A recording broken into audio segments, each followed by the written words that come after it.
Agora é oficial, doutora Carolina. Está confirmada a associação do Zika vírus com a microcefalia?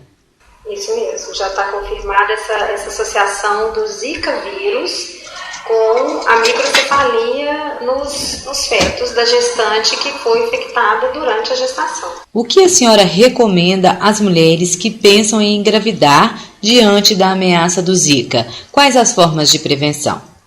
Um dos piores problemas, na minha opinião, do Zika vírus é que mais ou menos 70%, chega até 80% das pessoas que se infectam com o vírus, elas são assintomáticas. Elas não vão ter nenhum sintoma. A melhor forma de que a gente tem é a prevenção. E a prevenção tem que ser feita combatendo os focos, né, do mosquito, aquilo que a gente já faz na prevenção da dengue, principalmente. Medidas preventivas como repelente, camisas compridas funcionam nesses casos? Então, além desse combate aos focos, tem a prevenção individual, que é o uso de tela nas casas, né, tela na janela, cortinado nas camas e durante o dia, porque a gente sabe que o Aedes tem predominantemente um hábito diurno, o uso dos repelentes.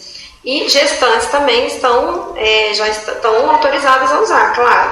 A gente tem repelentes que duram 2 horas, 6 horas e 10 horas. O mais encontrado aqui em Campo Belo, de mais fácil de achar, é o repelente, que vou te citar 2 marcas, que são as mais comuns, que é o OFF e o Repelex, o princípio deles é uma droga que chama DEET, e eles duram 6 horas no corpo. Então veste a roupa que ficar de ar exposta, passa. Tem que preocupar mais com isso durante o dia, porque o hábito do Aedes aegypti é de picar durante o dia. À noite já não é tão comum, a gente sabe que à noite ele não ventilador ajuda também. E a outra orientação do Ministério da Saúde, que eu acho um pouco complicada, é que eles estão pedindo para todo mundo, para gestante, vestir manga comprida, calça, nesse calor. Aí teve até uma entrevista até da médica paraibana, que foi quem fez aquela associação, né? Porque quem primeiro despertou para essa possibilidade, ela mesma falou que a gente tem que tentar encontrar umas roupas mais leves para usar no calor e pensar que é uma coisa que você está fazendo pelo seu filho. Então, às vezes, é um sacrifício que compensa. Doutora Carolina, segundo o obstetra Thomas Gollop, de São Paulo, da Universidade de São Paulo, a melhor prevenção à microcefalia é evitar a gravidez. A senhora compartilha com este posicionamento? Olha, isso aí já é um ponto de vista muito individual, né? E muito radical, concordo com você. Eu não sei se é por aí. Por enquanto, a gente não sabe qual que vai ser o dobramento, né? Se isso vai ser uma epidemia tão séria, igual está se imaginando. Ainda tem muitas dúvidas, muitos questionamentos. Tem inclusive questionamentos sendo feitos, porque lá em Pernambuco, por exemplo, que é onde tudo começou, eles perceberam que tem muito mais casos de microcefalia do que, por exemplo, na Bahia, que é onde também teve uma epidemia do Zika. Então, ainda tem um questionamento, será que não tem uma outra associação ao vírus que provoque essa microcefalia, que seja mais comum em Pernambuco, por exemplo, do que nos outros estados? Então, ninguém sabe ainda ao certo sobre isso. Então, como que você já vai chegar para as pessoas e falar não engravidem? Né? A gente não tem ainda noção da dimensão desse problema. Primeiro, a gente precisava de reunir mais informações para poder chegar e falar uma coisa nesse nível. Né? Eu também acho muito radical. As gestantes que a senhora tem acompanhado através do pré-natal fazem questionamentos sobre esta associação do Zika e a microcefalia? Tá muito pouco ainda. Questionamento. As pessoas, hoje, 1 ou 2 me perguntaram, mas normalmente eu estou sempre avisando todas as consultas dos pacientes, mas as pessoas ainda não alertaram para essa preocupação aqui em Minas Gerais, não. E a gente ainda não tem casos confirmados, apesar de já terem suspeitas. Já teve um caso de microcefalia em Belo Horizonte, que eu fiquei sabendo. Parece também que já há outros casos, mas tudo ainda está em estudo, não tem ainda uma confirmação aqui em Minas Gerais. Mas o que a gente acredita, né, o que todo epidemiologista que a gente conversa, que você lê matéria, todo mundo acredita que isso é uma questão de tempo.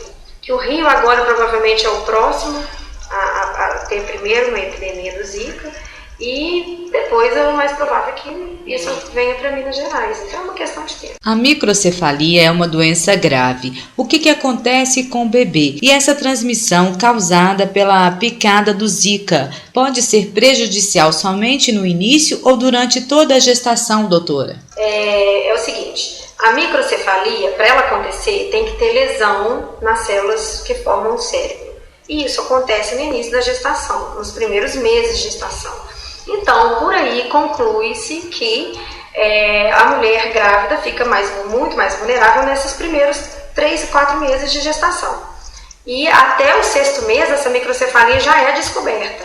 Então, por exemplo, o paciente que fizer lá pelo 5º, 6º mês um ultrassom, às vezes que faz aquele morfológico que a gente faz, com certeza ele já vai perceber uma diminuição do perímetro, né, do cefálico, uma diferença ali na cabecinha desse feto. Mas, então, para a microcefalia, realmente a importância da transmissão acontece nos primeiros meses. Mas não tem como ainda ser descartada a possibilidade de outras alterações, que não a microcefalia, mas alterações até mesmo neurológicas, numa criança que não tem a microcefalia, mas que a mãe se infecte pelo Zika vírus, por exemplo, no 7º ou 8º mês. Isso a gente ainda não tem como descartar.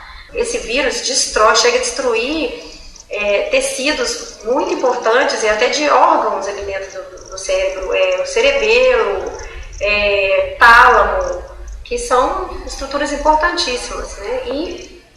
Então, uma vez a gente tendo o diagnóstico de microcefalia, é certo que a criança tem um desenvolvimento cerebral aquém do esperado, né, muito menor, então ela vai ter problemas de aprendizado, que a longo prazo espera-se também casos de surdez, de cegueira, né, além desse problema sério que provavelmente não seja um caso de aprendizado assim, pequeno, então, pensando mesmo em casos de doença mental, problema mental mesmo, um retardo mental grave, que a microcefalia causa isso aí.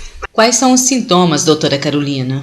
Febre um pouco mais baixa do que a dengue, mas normalmente aquelas manchas no corpo, que vêm associadas com coceira, né? E diarreia, costuma dar muita diarreia. O que o governo tem feito com relação a isso? Só o sistema de prevenção para combater o AIDS? Ou falta um pouco mais de orientação para as gestantes, as grávidas ficarem mais alertas? Está tudo muito no começo ainda, né? Realmente a gente não tem visto tanto na mídia quanto a gente gostaria, tanto que a maioria das grávidas não estão chegando com perguntas sobre isso ainda. Mas o que eu sei que já está sendo feito agora a partir desse mês, a gente já recebeu aqui na maternidade um protocolo para notificação de microcefalia. E já eles têm todo, né, umas medidas que são feitas, então uma vez que a criança se enquadre naquelas medidas, é feito esse diagnóstico de microcefalia, essa notificação ela é compulsória, ela é obrigatória. Então naquele momento a maternidade tem que reportar isso para o Ministério da Saúde. Por enquanto o que está sendo feito é isso, é essa notificação obrigatória. Mas eu também sinto essa necessidade de mais campanhas, né, mais investimento do governo nessa parte de prevenção, né, porque depois que já aconteceu, não tem como resolver mais. Doutora Carolina, ainda há uma outra associação ao Zika, a síndrome do Guillain-Barré. O que é essa síndrome? Também já está comprovado que existe uma associação do Zika com essa síndrome que é rara, que é a Guillain-Barré. É uma síndrome onde a pessoa perde completamente os movimentos, vai perdendo, né, os movimentos do corpo. E o tratamento é muito grave, normalmente a pessoa tem que ser internada em CTI, porque ela pode ter até dificuldades respiratórias. E o tratamento para isso são antiglobulinas, que são muito caras. A gente teve um caso aqui há pouco tempo no CTI, e eu lembro que gastaram várias ampolas dessa antiglobulina e ela é muito cara mesmo. Vai ser desastroso. E essa associação também já foi feita, o número de casos de Guillain-Barré assim, aumentou absurdamente, pensando na proporção que tinha antes, porque era muito, muito raro. Mas sobre isso também a gente ainda tem, a microcefalia é uma parte que está mais avançada. já está sendo mais falado, mais propagado, mais estudado. No Guillain-Barré a coisa ainda está mais devagar, até porque eu acho que em número de casos é uma diferença muito grande. Né? A microcefalia está... mas porque eu acho que despertou interesse foi a questão do Nordeste, né? Que foram muitos casos. E o Guillain-Barré, apesar de já terem tido muitos casos também, proporcionalmente falando, é muito... Foram casos isolados, lá foi uma coisa geral, assim, mais específica. No Guillain-Barré, eu me lembro de alguma coisa em torno de 60 casos, é uma coisa que não é pequena. E sobre a chegada do Zika no Brasil, como aconteceu? Então, o Zika veio de uma floresta na África, né, e de lá, o que a gente acredita é que ele tenha passado para o Brasil pela Copa do Mundo, porque foi uma época onde teve uma movimentação muito grande, né, de pessoas de fora, e com certeza foi nessa época que todos os epidemiologistas são assim unânimes nessa questão. Não tem uma outra explicação que não seja a Copa do Mundo. É um momento de pânico, doutora Carolina, ou não? É momento de conscientização, de prevenção, de orientação? É momento, com certeza, de conscientização, de prevenção, né? Pânico, acho que a gente ainda não chegou nesse nível, até porque Minas Gerais, por enquanto, a gente nós estamos só escutando dos outros lugares aqui, por enquanto, nada confirmado.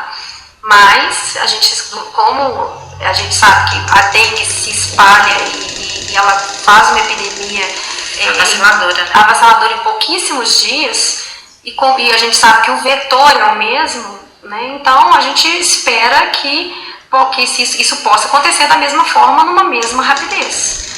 Então, uma vez que comece a epidemia de Zika, aí vai ser um momento, na minha opinião, mais de pânico mesmo, porque vai ser rápido. Esta foi a doutora Carolina, obstetra e ginecologista de Campo Belo, que falou ao diário campobelo.com sobre a confirmação do Ministério da Saúde da relação entre o Zika vírus e a microcefalia, uma doença em que a cabeça e o cérebro das crianças são menores que o normal para sua idade, influenciando seu desenvolvimento. Kelly Cristina para o diário campobelo.com.